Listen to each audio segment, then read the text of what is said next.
Hi viewers, welcome to my dream creations. ఈరోజు ఈ వీడియోలో జ్వాలాతోరణ మహత్యం గురించి మనం తెలుసుకుందాం. కార్తీక మాసంలో అత్యంత విశిష్టమైన అంశం జ్వాలాతోరణం. కార్తీక పూర్ణిమ నాడు శివాలయాల ముందు 2 కర్రలు నిలువుగా పాతి ఒక కర్రను వాటికి అడ్డంగా పెడతారు. అడ్డంగా పెట్టిన కర్రకు కొత్త గడ్డిని తీసుకొచ్చి చుడతారు.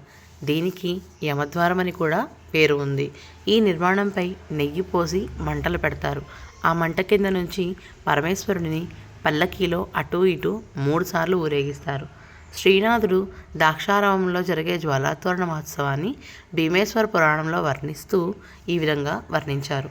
కార్తీక పూర్ణిమ వేళ భీమశంకరుని నగరమందు దూరు నెవ్వాడు చిచ్చురు తోరణంబు వాడు దూరడు ప్రాణ నిర్వాణ వేళ ఘోర భీకర యమద్వార తోరణంబు. యమలోకంలోకి వెళ్లేవారికి మొదటగా దర్శనమిచ్చేది అగ్నితోరణం. యమలోకానికి వెళ్ళిన ప్రతి వ్యక్తి ఈ తోరణం గుండానే లోపలికి వెళ్ళాలి. ఈ శిక్షను తప్పించుకోవాలంటే ఈశ్వరుడిని ప్రార్థించడం ఒక్కటే మార్గం.